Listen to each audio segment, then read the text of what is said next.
Hey there, welcome to LSAT Demon Daily. I'm Ben Olson. That's Nathan Fox. Together, we're the founders of LSATdemon.com and our weekly podcast, Thinking LSAT. We have an email here from Anonymous. Says, hi, Nathan and Ben. I'm currently scheduled to take the October LSAT. By the way, that's coming up. October LSAT, October 14th and 15th. 2022. Yep. Prior to the August test, I had been averaging above a 175 with multiple scores of 180, but when I actually took it, I got awful test anxiety and absolutely froze on reading comprehension. I ended up with a 170, and since then, I have put a lot of work into reading comprehension on the Demon. I hadn't had any help prior to my attempt besides the LSAT trainer, and have found that your approach to reading comp is not only more accurate and faster than just scanning the passage and rushing to find answers, but also helps me feel more confident in my answers, which no shit, because you are not going to feel confident in your answers if you're doing any kind of skim hunt for the answer type of a strategy. I don't know the LSAT trainer, but if that's the advice that they're giving, I mean, this correspondent could be confused, but if that's the advice that that book is giving, I would be deeply concerned. Yeah. I think this new approach of actually reading it and actually understanding it will help me feel more in control and less anxious while taking the actual test. Thank you for all that you do! ! You're welcome, Anonymous. The problem is that I was really hoping to apply to law school in September. I have a 3.93 UGPA, so I felt that if I was able to score above a 175 like I had been on my practice tests, that I would be competitive for some of the top schools in the country. Now, however, at the earliest I will be able to apply is November 2nd, the day of the October LSAT score release, which, yeah, is coming up here.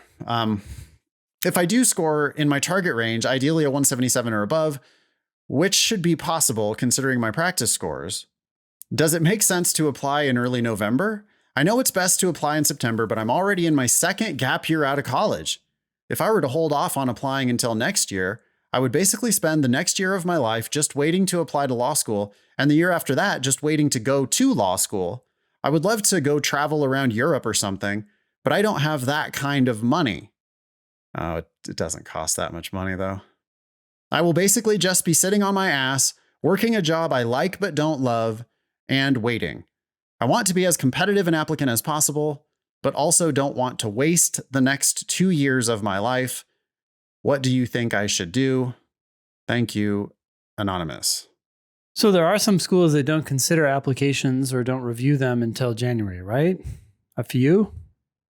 Yale? Just no. Well, I mean, Yale, it just opened. Okay. So they're open. I just don't think you can compromise being as competitive an applicant as possible with anything else. I think you need to be as competitive an applicant as possible. We just read on the Thinking LSAT podcast, we just read that email from Victor. You know, Victor applied on the first day with his 171 to the University of Texas, and in a couple, and that's a top 14 school. And in a couple weeks, he said he had gotten his almost full ride scholarship offer. So the real problem here is that although some schools might not review applications until November, December, January, there are definitely going to be some schools you're applying to in the top 14 that will be. And you're putting yourself at a disadvantage there. And if you're getting less money there or whatever, then you're not going to be as competitive for the cycle. All this is speculative though, right? We need to get that score first.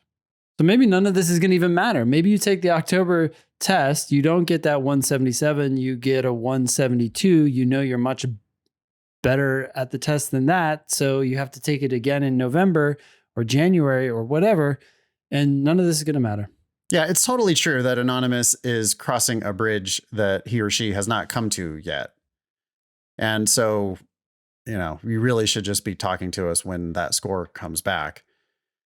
But you're also just, you know, it's human nature, but you're thinking about sunk costs, and that is not helpful. Right. I mean, he's worried, or he or she is worried about, I would be wasting the next 2 years of my life. Well, you're already wasting the next 1 year of your life. So it's not 2 years that we're even talking about.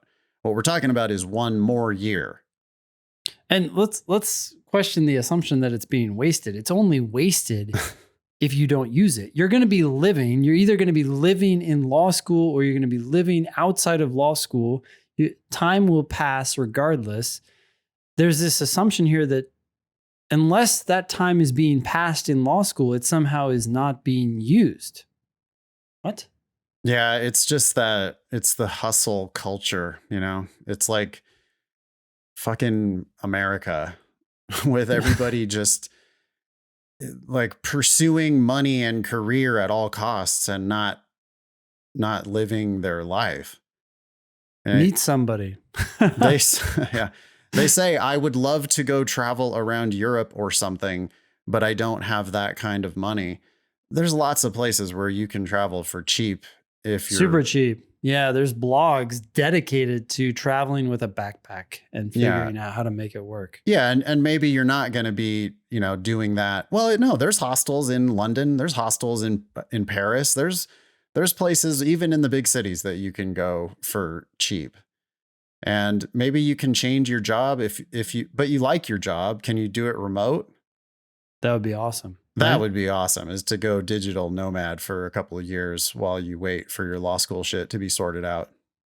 But, you know, let's say you do get this 177 and you have the 3.93 UGPA, which is great.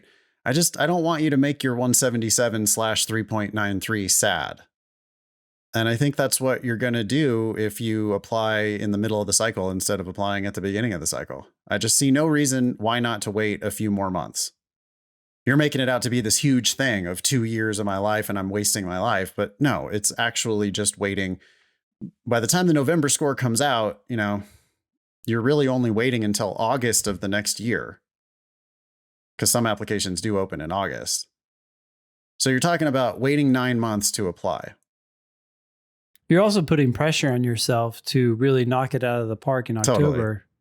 And so that decreases your likelihood of even doing that. This plan is bad for your October score. Yes, to be clear.